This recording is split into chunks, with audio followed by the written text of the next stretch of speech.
Katanya Betran memang hebat. Dia memang juga fans dengan Betran, dan lagu yang pernah yang sedang launching juga sama Betran sering Sahabat dinyanyikan. Kecil ya? Sahabat Kecil sering dinyanyikan Frankie. Kadang-kadang juga ada yang menghujat.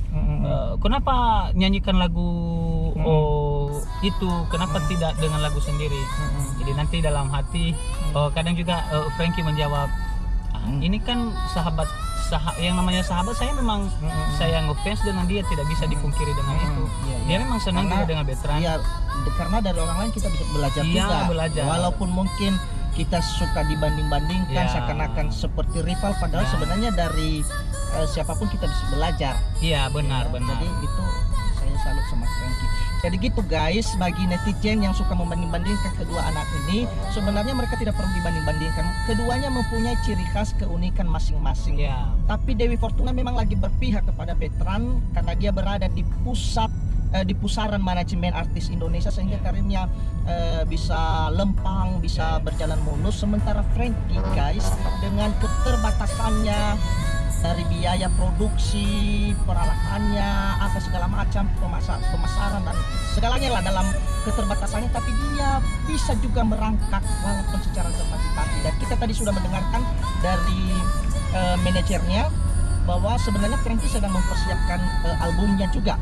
Ya mungkin kalau Betran ya, karena dia berada di pusaran manajemen artis nasional, mungkin dia untuk mungkin itu lebih gampang, lebih cepat. Lebih cepat karena fasilitas semua ada, juga media, radio di Jakarta, televisi, dia yang begitu gampang untuk bisa dipromosikan. Tapi sekali lagi Frankie dengan segala keterbatasannya, dia juga mencoba mulai merangkak, dan dimulai dari daerah. Tidak bisa dipungkiri juga guys, Frankie mungkin secara skala nasional dia mungkin gaungnya belum sebesar Betran, tetapi di daerahnya di Nias dia itu idola nomor 1 juga. Tadi kita dengar dari manajernya bahwa sebenarnya jadwal panggungnya di sana termasuk padat juga ya. Termasuk minimal 1 kali 2 minggu ada. Dan ini yang ke depan ini ada acara Nias, itu acara nasional yang bermodal pariwisata guys, dan dia juga akan menyanyi nanti di hadapan Presiden Jokowi. Itu baru dihubungi panitia ya, rencana. Cuman kan masalah keputusan dari panitia kan kita tidak bisa intervensi. Betul.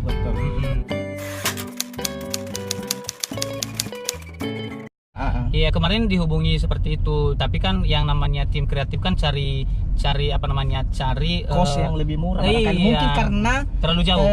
Jadi dan sebenarnya saya rasa guys, kendala juga mengapa karirnya Frankie tidak semelesat karirnya Betran karena jaraknya ya, karena si Frankie masih tinggal di Nias, sementara kalau untuk mengembangkan karir sebenarnya harus tinggal di Jakarta. Mungkin kita lihat beberapa contoh ya, Judika, Maria, dan Rizky Ridho. Mereka kan anak-anak Medan semua, Maria anak Medan, Judika anak Medan, tapi untuk mengembangkan karir mereka memang harus tinggal di Jakarta. Tetapi Frankie-nya kan di Nias, jadi otomatis seperti TV-TV nasional kalau mau mengundang artis kan dia harus memikirkan budget juga.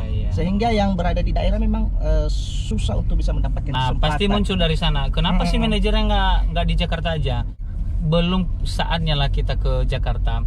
Tapi kalau misalnya ada manajemen artis nasional yang menawarkan untuk kita kolaborasi kemudian diajak ke Jakarta, kenapa tidak? Kalau seandainya ada juga yang misalnya mengajak Frankie untuk ke Jakarta, kenapa tidak?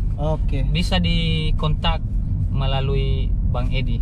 Kasih di deskripsi channelnya Senada Trio Official. Jadi kalau ada produser di Jakarta mau memproduseri Frankie ini manajemennya tangannya terbuka lebar untuk bisa berkolaborasi, Iya, untuk iya. bekerja sama, untuk mengembangkan Karir. karirnya si Frankie Iya. ini, sehingga dia juga bisa mengejar ya teman yang seangkatannya ya, Bertrand Peto, yang memang saat ini karirnya Melejit lah. kenapa? melejit, malah bisa dibilang Bertrand Peto sekarang ini rajanya trending di YouTube. Ya. Setiap ada yang upload videonya Bertrand di ini selalu akan jadi trending cepat. Guys, perjalanan karir Frankie sangat jauh berbanding terbalik dengan apa yang dialami Bertrand Peto. Dengan segala keterbatasan, Frankie bersama manajernya mencoba untuk melangkah, dan sampai saat ini Frankie telah masuk dan merekam. Tapi menurut pengakuan manajernya, kapan kepastian albumnya Frankie di launching itu masih belum pasti, karena mereka terkendala di biaya produksi. Walaupun begitu, Frankie juga tetap bersemangat.